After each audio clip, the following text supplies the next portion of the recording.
Je dis juste qu'il faut faire attention où l'on place son énergie, car celle-ci se trouve dans ce en quoi vous croyez.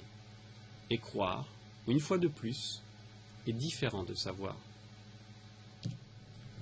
Mais je vais maintenant vous parler d'un autre type d'égrégore, bien plus puissant que tout ce que l'on a vu jusqu'ici.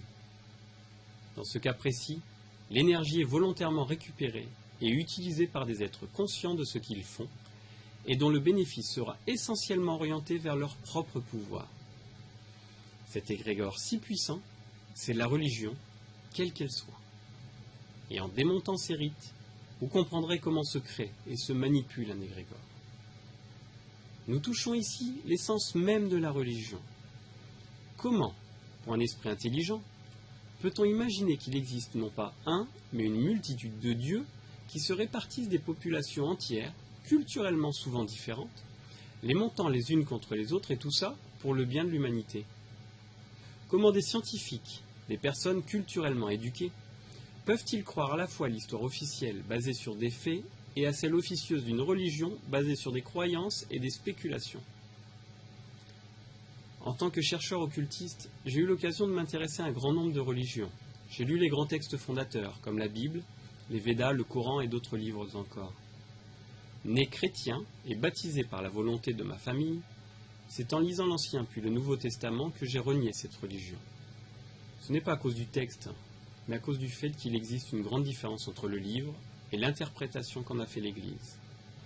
Car tout, finalement, n'est qu'une question d'interprétation. Lorsque j'ai compris que toutes les religions ne faisaient que récupérer une seule et même énergie, la modelant et la faisant rentrer dans le moule de leurs objectifs, je me suis dit qu'il valait mieux être en retrait de ces dogmes, garder ma propre énergie et utiliser celle des religions en fonction de mes besoins. Béni soit le magicien, car l'humanité lui offre une infinité de moyens pour parvenir à ses objectifs. Et je vais à présent vous expliquer tout ça. Si vous m'avez suivi jusqu'ici, vous avez dû comprendre que la croyance oriente votre énergie dans une direction. Plusieurs personnes qui vont croire à une chose vont, consciemment ou inconsciemment, finir par la créer énergétiquement. Nous dirons alors qu'elle sera créée dans le monde de l'énergie que l'on peut assimiler au monde astral des occultistes. Mieux, plus il y aura de monde à croire, plus l'énergie générée sera importante. Et lorsque la croyance se transforme en une foi aveugle, les possibilités de cette énergie deviendront sans limite, jusqu'à pouvoir se manifester dans le monde physique. À ce moment-là, nous avons affaire à un Dieu. Je vais faire un aparté maintenant pour vous raconter une petite anecdote.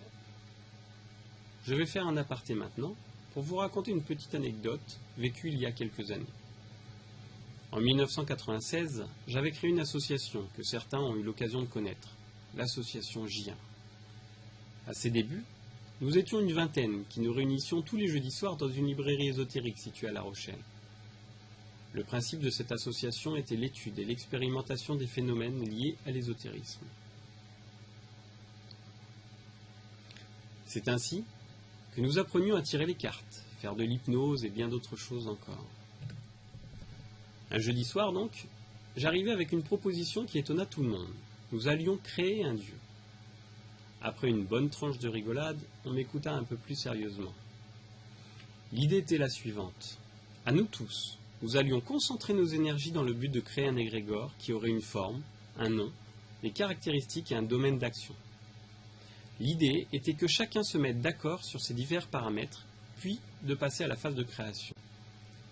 C'est ainsi que nous décidâmes que notre égrégore serait une déesse, sans doute dû au fait que la jante masculine était en majorité dans l'association, blonde, les yeux bleus, on ne se refait pas, et répondrait au nom de Géa.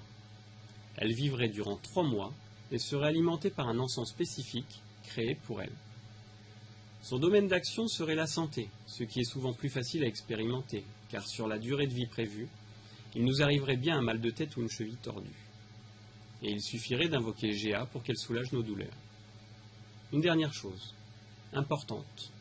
Son temple, le lieu où elle résiderait, serait la boutique où nous nous réunissions. Une fois toutes ces informations décidées, nous nous mîmes au travail. Ce n'est pas ici le lieu de décrire le processus dans ses moindres détails. Ceux qui ont fait ou qui feront l'un de mes stages sur la magie le verront amplement. Une fois créés, nous repartîmes tous chez nous, en attendant avec impatience que la semaine s'écoule pour voir les effets sur chacun. Et durant 3 mois, Géa se manifesta de diverses façons à chacun d'entre nous. Mais ce qui, de mon point de vue, fut le plus intéressant, ce n'est pas la relation que nous, créateurs, eûmes avec elle, mais celle que ceux qui ignoraient totalement son existence eurent avec elle. En effet, un soir, la libraire vint me voir pour me raconter ce qui lui était arrivé. L'avantage d'une librairie ésotérique, c'est que sur la quantité de clients qui passent, il y a souvent des médiums, des voyants, etc. Et pendant ces semaines où Géa existait, il arriva à plusieurs reprises que des médiums viennent lui confier dans le creux de l'oreille de ne surtout pas s'inquiéter, mais qu'il y avait dans cette boutique une entité qui se promenait. Là où l'histoire est la plus croustillante, c'est que lorsque les médiums décrivaient cette entité, elle correspondait trait pour trait à Géa. Amusant, n'est-ce pas? Vous l'avez compris, les religions n'ont rien fait d'autre que de créer des égrégores à des échelles immenses. Et plus une religion grandit, plus elle convertit des adeptes, et plus son égrégore s'agrandit d'autant et lui permet un pouvoir plus grand encore. C'est la raison pour laquelle, sous couvert d'amour et de spiritualité, chaque religion se considère comme seule et unique et développe toujours davantage ses côtés conquérants. Ne croyez surtout pas que ces égrégores-là soient inconscients. Ils ont été créés par des gens qui ont eu accès aux plus anciennes connaissances magiques. Ceux-là d'ailleurs ne croient pas, ils savent, et si la croyance créée, le savoir contrôle. Chaque église, chaque temple est une boutique dans laquelle vous allez déposer un peu de votre énergie. Celle-ci, ainsi collectée, est immédiatement transmise à la banque centrale de la religion et mise en sûreté afin que les dirigeants puissent l'utiliser au moindre besoin. Là où l'on vend au peuple des religions d'amour et de fraternité, on ne fait que stocker cet amour, entendez bien cette énergie, qui ne servira qu'à une poignée d'élus. Mais comprenez-moi bien, je ne dis pas que l'idée première d'une religion n'est pas belle. Que tous s'unissent pour communier ensemble dans la même énergie, en partageant les mêmes valeurs d'entraide et d'amour du prochain, c'est très joli, mais totalement utopiste. Surtout à partir du moment où l'on met un homme ou un petit groupe d'hommes au sommet de la pyramide. L'être humain, prenez-en bien conscience, n'est jamais totalement pur. Fondamentalement, sa nature est double, et il oscillera toujours entre le bien et le mal. C'est tellement vrai que le bien et le mal, c'est lui-même qui les a inventés. Regardez la nature autour de vous, si vous ne me croyez pas. Le bien et le mal, ça n'existe pas. Il n'y a ni gestion, ni ordre. Et pourtant, quand l'homme n'y met pas son grain de sel, il y a harmonie. Ainsi, aussi longtemps que l'homme sera homme et qu'il voudra convaincre les autres que ses croyances sont les seules vérités, aucun équilibre ne sera possible. Les égrégores se déchireront, créeront ruines et conflits, et votre énergie ne sera utile que pour une poignée d'êtres humains et la réalisation de leurs sombres desseins. Tenez-le vous pour dit. Revenons une fois de plus à notre sujet. Je vous disais tout à l'heure que les croyances généraient des égrégores, et que les religions en étaient l'exemple le plus abouti. Mais alors, que sont les miracles et autres apparitions? Les premières civilisations de l'humanité, celles qui constituaient ce que j'appellerais les peuples premiers, n'avaient pas cette volonté de fédérer toutes les individualités, bien au contraire. Leurs inquiétudes étaient locales, et c'est par des croyances locales qu'elles y répondaient. Ainsi, chez les Celtes par exemple, on a recensé plus de 200 dieux et déités locales. En fait, un dieu était le plus souvent associé à un arbre, une fontaine ou un rocher. Le lieu était très important pour eux. Il constituait le domaine, le refuge de la divinité. Mais ce lieu ne se trouvait pas à des milliers de kilomètres de là. Au contraire, il devait être proche pour que la divinité vive avec eux, et non pas dans un ciel hypothétique. Et ce choix était loin d'être hasardeux. Ceux qui s'intéressent à la magie savent que pour conserver ou utiliser de l'énergie, il lui faut un support. Comme en électricité, il existe des batteries que l'on peut charger presque à volonté avec de l'énergie. On appelle ces batteries des condensateurs fluidiques. Parmi les plus connus et les plus importants, on retrouve certaines matières comme l'eau, la roche, surtout à base de quartz, l'huile, etc. En programmant ces condensateurs, on peut leur permettre d'agir comme de véritables piles de l'énergie que l'on voudra accumuler. Ainsi, par exemple, on associait souvent une divinité à une fontaine. Cette divinité avait une particularité, par exemple, elle guérissait les verrues.